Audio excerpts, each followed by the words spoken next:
हिमाचल प्रदेश जाना जाता है अपनी snow cladding mountains, eye catching and lush green valleys के साथ साथ अपनी एवरग्रीन फ्लोइंग रिवर्स के लिए भी।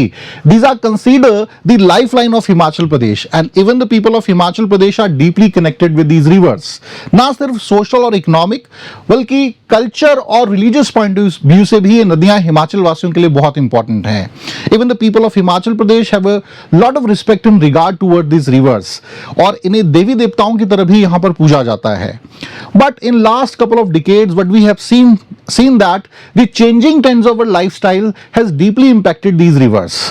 जैसे कि due to deforestation, siltation, construction of heavy dams and other critical infrastructure ने deeply नदियों को प्रभावित किया है और हमें इसका outburst भी देखने को मिल रहा है in the form of many natural disasters. So hello students, welcome to Raj Malhotra IAS and our target HPS 2026 series, जिसमें हिमाचल प्रदेश जनरल स्टडीज के एक और इंटरेस्टिंग टॉपिक को आज हम डिस्कस करने वाले हैं। आज का हमारा टॉपिक हिमाचल की ज्योग्राफी से है और ये बेसिकली रहेगा reverse of Himachal Pradesh and there contribution by all means. So let us discuss the rivers of Himachal Pradesh and all the important facets associated with it. सबसे पहले हम बात करेंगे हिमाचल प्रदेश की रिवर्स के कंटेक्स्ट में कौन कौन सी नदियां हैं। वैसे तो हिमाचल प्रदेश में बहुत सी पेरिनियल रिवर्स फ्लो करती हैं, but there are 5 major rivers which we consider the lifeline of the state. The first one is the Sutlej river, ठीक है, which originated from the Mansarovar lake. और सिग्निफिकेंस पॉइंट ऑफ व्यू से मैं बात करूं so hydro electric park and irrigation perspective से ये नदी हिमाचल प्रदेश के लिए बहुत इंपॉर्टेंट है and also the longest one. Second में बात करूंगा रावी नदी, जो कि बड़ा भंगाल ऑफ कांगड़ा से ओरिजिनेट होती है और ये भी अपनी हिस्टोरिकल इरिगेशन और साथ ही साथ हाइडल प्रोजेक्ट्स के लिए जानी जाती है। इसके बाद में ब्यास नदी की बात करूं, रोहताक पास 3 इसके ओरिजिन जगह हैं, व्यासकुंड, रोहताक पास और भृगु लेक से 3 स्ट्रीम्स निकलती हैं और व्यास नदी का फॉर्मुलेशन कुल्लू डिस्ट्रिक्ट में करती हैं। ये अपने हाइडल प्रोजेक्ट्स और एडवेंचर टूरिज्म के लिए जाना जाता है। इसके अलावा मैं बात करूं चिनाब नदी, बरलाचा पास से निकलती है। तांडी में ये दोनों नदियां चंद्रभागा मिलके चिनाब का निर्माण करती है। लार्जेस्ट रिवर वॉल्यूम इन स्टेट। इसके अलावा अगर मैं यमुना की बात करूं, यमुनोत्री ग्लेशियर उत्तराखंड से निकलती है। Eastern most river tributary of Ganga और shortest river in Himachal Pradesh. So these are the 5 major rivers. Other than this there are several other tributaries of these rivers. So let us discuss other aspects. We will start discussing from the mythological aspect. ये नदियां वैदिक काल से ही existence में है और इनका बड़ा गहरा माइथोलॉजिकल एक झुकाव है, ओरिएंटेशन है और बहुत सी टेल्स हिमाचल प्रदेश की जो फोकलोर्स हैं उनमें भी इनका मेंशन आता है। जब भी हिमालयस की बात होती है तो यहाँ की पेरिनियल रिवर्स की बात होती है। Same in the case of Himachal Pradesh. सबसे पहले अगर मैं बात करूं यमुना, जमुना, या अगर हम इसके वैदिक नाम की बात करें कालिंदी नाम से इसको जाना जाता है। Consider the daughter of sun god Surya, sister of Yama, all right, and have a deep mythological significance. Talk about Beas नदी, जो सेग या ऋषि व्यास के साथ जुड़ी हुई है। ये माना जाता है ऋषि व्यास ने यहीं पर व्यासकुंड के पास महाभारत को लिखा था, ठीक है, and it is consider the abode of god Rishi Vyas. तो इंपॉर्टेंट है ये, इसका भी सिग्निफिकेंस है, ठीक है। अर्जिकिया नाम इसका है, विपस नाम भी कहा जाता है, लेकिन संस्कृत नेम विपस है और जो वैदिक नाम इसका है वो अर्जिकिया है। चिनाब की मैं बात करूंगा, चंद्रा और भागा के संगम से बनती है और इसके ट्रेसेस हमें महाभारत में भी मिलते हैं। ये माना जाता है तांडी वो स्थान है जहां पे चंद्रा भागा मिलती है और द्रौपदी का क्रिमेशन यहां पर हुआ था। इसके अलावा भी ना सिर्फ हिंदूज के लिए but also for the Buddhist this place is very sacred या this river is very sacred. Talk about the other rivers, जैसे कि सतलुज नदी। सतलुज नदी के आसपास बहुत से रिलीजियस साइट्स हैं। जैसे कि अगर हम बात करें भाई तो यहाँ पर 5 कैलाशों में से एक कैलाश जो है वो लोकेट करता है किन्नौर, जिसे हम किन्नर कैलाश के नाम से जानते हैं, ठीक है जी। इसके अलावा अगर मैं बात करूं सो एंशंट वैदिक इसका जो नाम है वो शतुद्री है या शतुद्रु कहते हैं। ओरिजिन प्लेस इसका मानसरोवर के पास राकसताल है। टॉक अबाउट दी रावी, या जिसे हम पुरुषनी के नाम से भी जानते हैं, या संस्कृत नेम इसका इरावती भी है। सो रावी जो है ये बड़ा भंगाल से ओरिजिनेट होती है एंड ये भी बहुत ज्यादा सिग्निफिकेंस रखती है mythologically, specially if I am talking about in the culture of Chamba region. Talk about the next river, Parvati नदी। पार्वती नदी का संबंध गॉडेस पार्वती से जोड़ा जाता है, ठीक है, और ये भी जो है बहुत सी ब्यूटीफुल माइथोलॉजिकल स्टोरीज को नरेट करती है, पूरी पार्वती वैली को क्रिएट करती है। तो ये तो मैंने एक mythological significance point of view से रिवर्स के को डिस्कस करा। Talk about the other aspect which is the culture. These rivers are culturally associated with Himachal Pradesh. There are so many beautiful temples, festivities which are celebrated on the bank of these rivers. Very important religious sites are also located on these river banks. For example, we have taken the example of Mandi district which is also called the Choti Kashi. तो यहाँ पे 81 मंदिर हैं, 81 temples हैं और most of the temples are located on the bank of Beas नदी। और यहाँ पर घाट भी बनाए गए, जैसे वाराणसी में घाट है, ठीक है, वैसे ही यहां पर घाट भी बनाए गए हैं और पूजा यहां पर करी जाती है और बहुत से महत्वपूर्ण टेंपल आपको यहां देखने को मिलेंगे। टॉक अबाउट दी रावी का एग्जांपल ले सकते हो भाई, मिंजर मेला। चंबा का जो मिंजर मेला है, जब इसकी शुरुआत होती है तो वर्शिप करी जाती है। फेस्टिवल जो यहां होता है ये भी रावी नदी के किनारे ही होता है और नदी का पूजन भी यहां पर किया जाता है, ठीक है जी। So deeply impacted silk thread made shoot to river offer की जाती है, ठीक है, हार्वेस्ट जो नहीं होती है, फसल होती है, उसे ऑफर करा जाता है। वर्शिप करने के बाद ही यहां पर ये मिंजर मेला जो है स्टार्ट होता है। Talk about the Tattapani hotspot spring, so it is also located on the bank of Sutlej river. Tattapani hot spring is known for many mythological concern, साथ ही साथ बहुत सी अपनी मेडिसिनल प्रॉपर्टीज रखता है ये और लोगों की आस्था का केंद्र है। पीपल केम हियर फॉर, बहुत दूर दराज रीजन से यहां पर आते हैं, take holy dip here. Same इसके साथ में अगर बात करूं, मणिकरण हॉट स्प्रिंग का एग्जांपल आप लिख सकते हो जो कि ब्यास नदी के किनारे पर है, ठीक है। रिलीजियसली भी लोग जुड़े हुए हैं और जो भी फेस्टिवल होता है, त्योहार होता है, तो भी यहां पर होली डिप के लिए लोग आते हैं। तो कल्चरली भी ये जो हॉट स्प्रिंग्स वगैरह हैं ये इन नदियों के किनारों पर ही बने हुए हैं। इसके अलावा sacred conflicts of Tandi, Chamba and भागा नदी, ठीक है, तो ये ना सिर्फ हिंदुओं के लिए बल्कि बुद्धिस्ट के लिए भी एक बड़ा प्रोमिनेंट साइट है। चंद्रा भागा नदियां तांडी नामक स्थान पे मिलती हैं and the locals have a lot of faith. बहुत सी फोकलोर्स जो हैं माइथोलॉजिकली जुड़ी हुई हैं इस रीजन से। So these rivers have a deep mythological and cultural significance in the life of the people of Himachal Pradesh. Talk about the next aspect which is the historical one. ऐतिहासिक दृष्टिकोण से देखें, historical aspect से देखें तो भी ये नदियां बड़ी इंपॉर्टेंट हैं। पहला, this rivers act as a natural barriers. जो बाहर से अटैक होते हैं उनसे बहुत बार पहाड़ी क्षेत्रों में हमने देखा प्लेन से जो भी अटैक्स होते थे वो यहां पहुंच ही नहीं पाते। जैसे मुगल्स के थ्रेट्स थे, जब औरंगजेब गद्दी पे बैठते हैं उससे पहले की भी जो रूलर्स थे वो कांगड़ा तक तो आते थे लेकिन इससे ऊपर आने की चेष्टा नहीं कर पाते थे। और एक बहुत बड़ा कारण था कि ज्योग्राफी, उस समय ऐसा तो था नहीं कि बसेस हैं या ट्रांसपोर्टेशन बहुत स्ट्रांग है, ऑलराइट। सो आपको पैदल या घोड़ों पर ही आना पड़ेगा और जो ये रिवर्स हैं इतनी बड़ी होती थी कि भाई इनको क्रॉस करना संभव नहीं था। याद रखिएगा वो ब्यास नदी ही थी जिसे सिकंदर भी क्रॉस नहीं कर पाया था, ऑलराइट। तो एक नेचुरल बैरियर की तरह ये काम करती हैं। सेकंड है save from the external attacks. एक नेचुरल बैरियर के साथ ना एक्सटर्नल जो अटैक्स होते थे भाई उससे भी सेवगार्ड करने में ये बहुत इंपॉर्टेंट रोल प्ले करती थी। मैं एक एग्जांपल के साथ आपको समझाना चाहूंगा। When Gurkha attacks the Shimla hill states, तो बुशर के राजा की उस समय डेथ हो गई थी और उनके बेटे जो थे मोहिंदर सिंह, जो कि उस समय माइनर ही थे, ठीक है, उनको भी मारने की कोशिश करी गई थी। सो जो क्वीन थी वो अपने बेटे के साथ, अपनी कुछ सेना के साथ बुशर रियासत से भाग जाती है towards the Kamru fort which is located in Kinnaur district. और उनके पीछे गुरखा लग जाते हैं बिकॉज उनको पता था कि जब तक हेयर जीवित है, वंशज जीवित है, तब तक जो है हमारा क्लेम जो होगा वो थ्रेट पे रहेगा। बुशर पे तो कब्जा कर लिया था गुरखाओं ने, ठीक है। पीछा करते गए थे और एक ब्रिज आता है जिसे छोल्टू ब्रिज के नाम से जाना जाता है।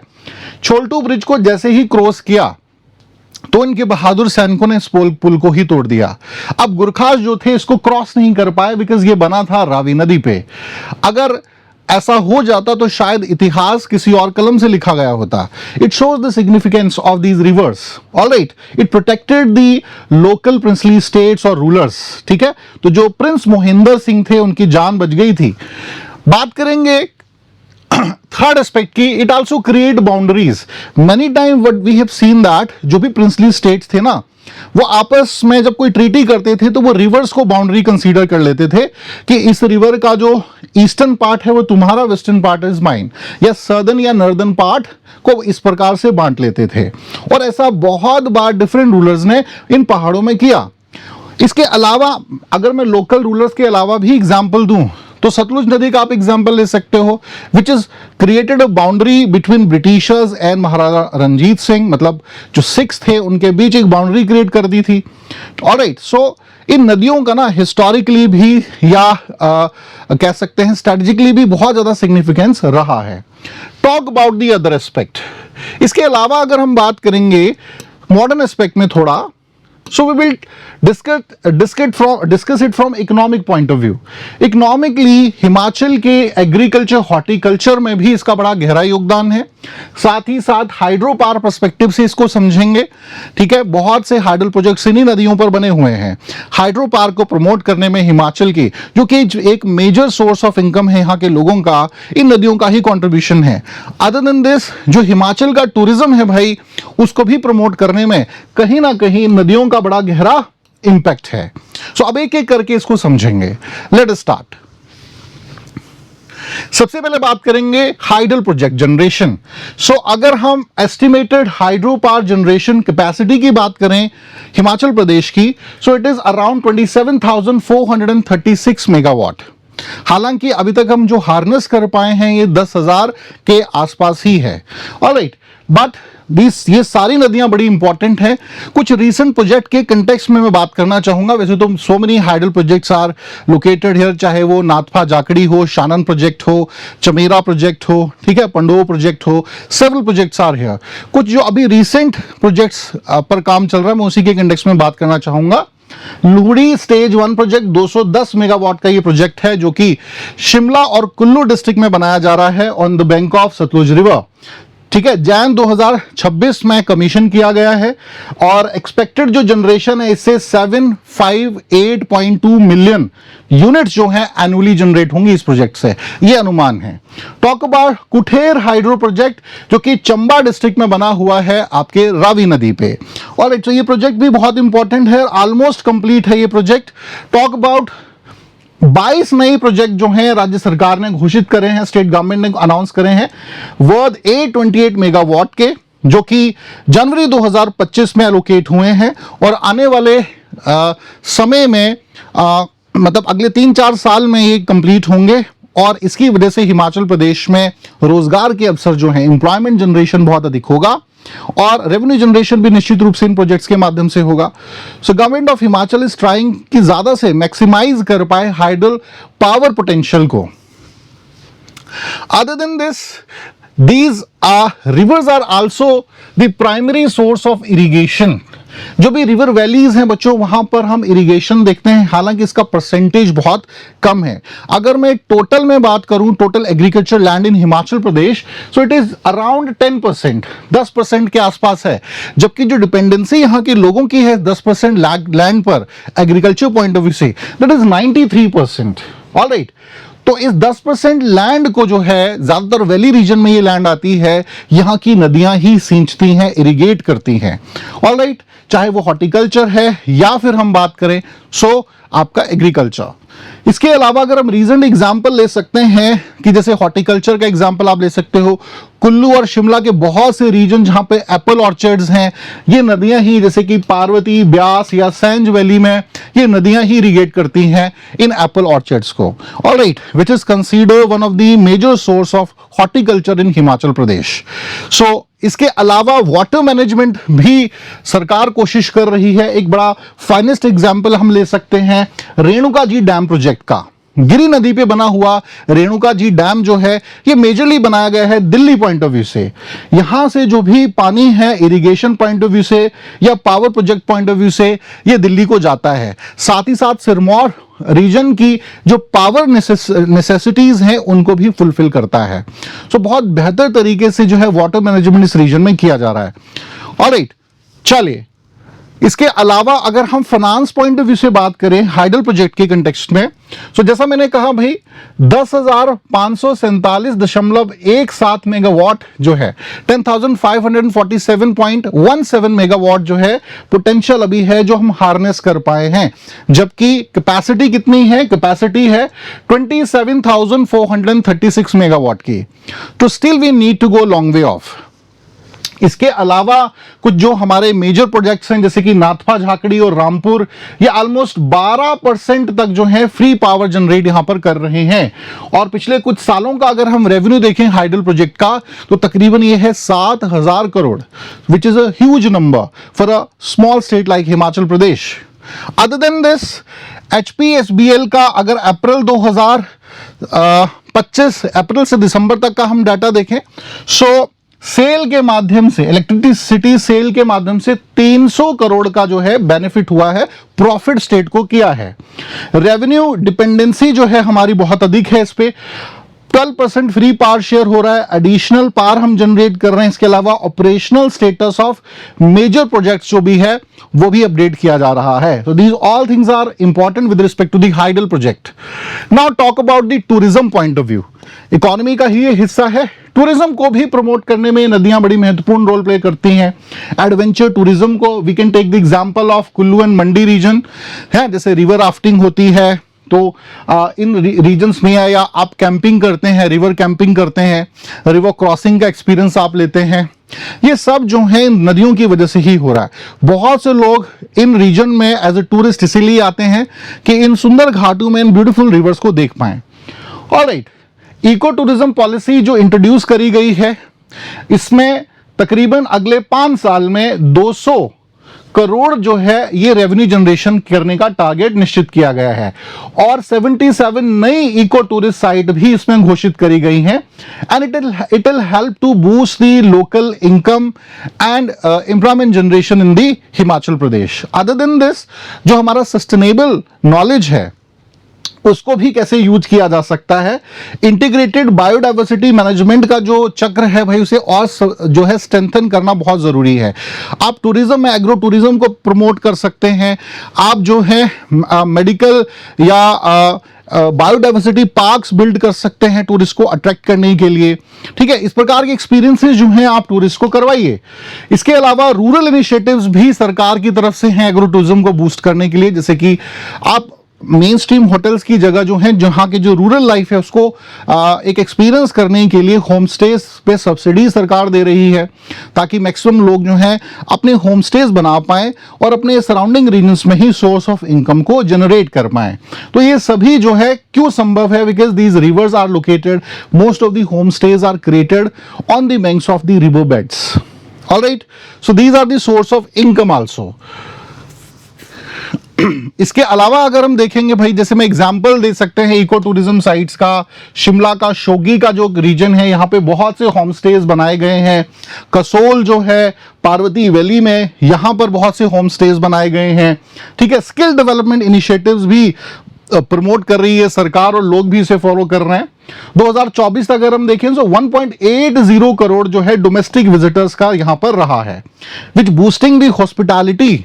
ठीक है, और अभी booking.com का भी जो डाटा आया है वो भी हमें काफी इंपॉर्टेंट जानकारी दे रहा है। पूरी दुनिया में 5वें नंबर पे है Himachal Pradesh as a hospital अपनी हॉस्पिटैलिटी के लिए। ठीक है, पूरी दुनिया में जाना जा रहा है। So this is a kind of a data जो कहीं ना कहीं बहुत ज्यादा हेल्प कर रहा है हिमाचल प्रदेश को और ज्यादा बेहतर होने के लिए। इसके अलावा ये तो हमने बात कर ली भाई कंट्रीब्यूशन की, लेकिन क्या चैलेंजेस भी हैं यहाँ पे? Yes, there are some challenges also associated. जैसे कि हम बात करेंगे ग्लेशियल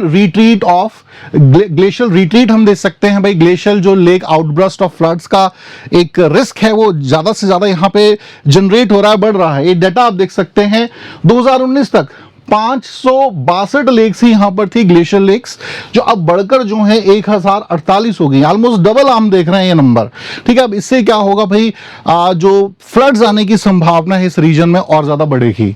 इसके अलावा erratic precipitation and drawing spring जो है ये हमें देखने को मिल रहे हैं भाई। स्प्रिंग ज्यादातर 70% जो है स्प्रिंग हमें ड्राई देखने को मिल रहे हैं, और 97% जो है शॉर्टफॉल हुआ है, ठीक है ना, रेनफॉल का। इसकी वजह से कहीं ना कहीं डिप्लीशन ऑफ ग्राउंड वाटर का भी समस्या यहां पर क्रिएट हुआ है। इसके अलावा flash floods and cloud burst तो भाई बहुत फेमस हुए लास्ट ईयर भी, लास्ट टू लास्ट ईयर भी हमने देखा। मंडी कुल्लू के जो रीजन है दे हैव फेस ट्रेजिडीज, और जुलाई में मंडी में ट्रेजिडी होती है। एक्सेसिव रेनफॉल हमें यहां देखने को मिलता है, क्लाउड बर्स्ट देखने को मिलते हैं, हैवी लैंडस्लाइड्स यहां पे देखने को मिलता है, जिसकी वजह से बहुत से फ्लड्स आए, बहुत ज्यादा नुकसान सरकार का यहां पर होता है। Alright, so these are a kind of things, ये बहुत बड़े की रिस्क हैं। इसके अलावा कैस्केडिंग जो प्रोजेक्ट्स हैं रन फ्रॉम द रिवर, ये भी बहुत ज्यादा इंपैक्ट कर रहे हैं, रिस्क को यहां पर बढ़ा रहे हैं।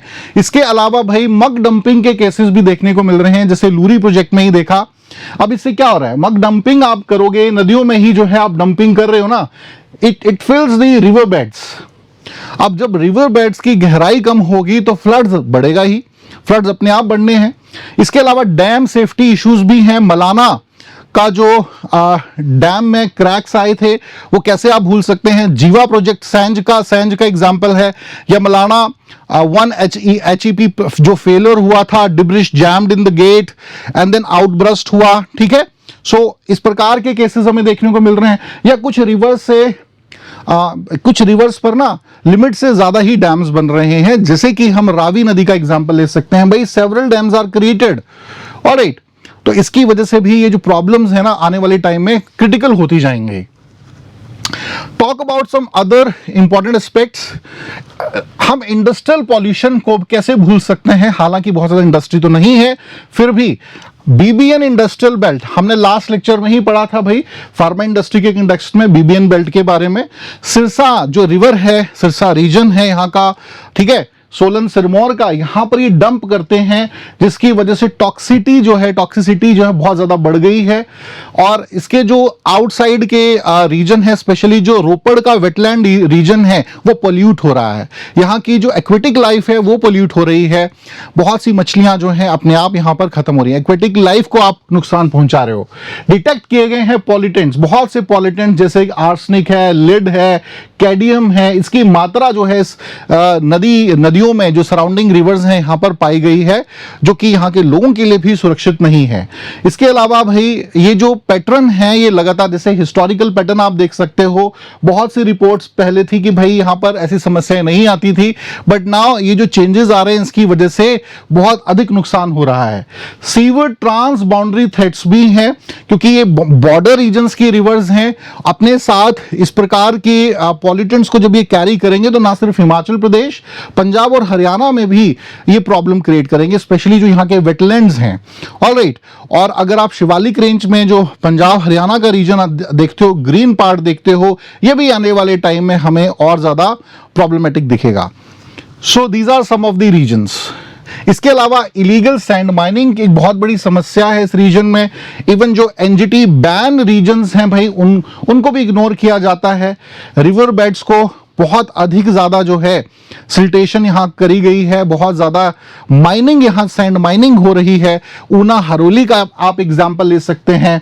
इसके अलावा रिवर बेड्स जो हैं यहां खाली कर दिए गए हैं, रिवर बेड्स, ठीक है, और जिसकी वजह से एक्वेटिक लाइफ भी यहाँ की कंप्लीटली खत्म हो रही है।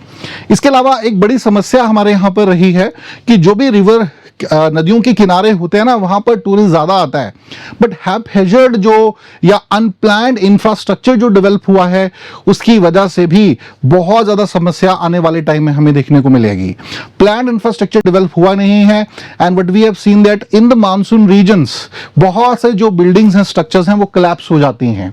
ऑलराइट, और ऐसे ही समस्या जो है हमें देखने को मिलती है भाई तीर्थन वैली में भी। तीर्थन वैली में भी बहुत ज्यादा कंस्ट्रक्शन होने की वजह से, रिवर बेड्स को सैंड माइनिंग के केसेस की वजह से यहां के लोगों ने प्रोटेस्ट भी करना शुरू कर दिया है। ऑलराइट, इसके अलावा आप लैंडस्लाइड्स एंड सिलिटेशन के एग्जाम्पल ले सकते हो। 4 लेन्स बन रहे हैं, 4 लेन्स बनने की वजह से बहुत ज्यादा सॉइल डिग्रेडेशन हो रहा है, ठीक है, और सारा ये जो सिल्टेशन है ये नदियों में ही जा रहा है और प्रॉब्लम क्रिएट कर रहा है। इवन सुप्रीम कोर्ट ने भी यहां तक कह दिया कि भाई अनरेगुलेटेड कंस्ट्रक्शन या डिफोरेस्टेशन एक्सेप्ट नहीं होगा। ऑलराइट, तो सुप्रीम कोर्ट को तो कम से कम सुनना चाहिए। आने वाले टाइम में हम कुछ चेंजेस जरूर देख सकते हैं। चलिए स्टूडेंट्स, सो आज का सेशन इतना ही था। बस लास्ट में एक सवाल आपके समक्ष है, just go through the question. इस क्वेश्चन को जो हमने डिस्कस किया है, on the basis of that you will try to answer it. How do the rivers of Himachal Pradesh act as lifelines, and what are the multi-dimensional challenges they are currently face? So, अपना समय देने के लिए आप सभी का बहुत बहुत शुक्रिया। Have a nice day.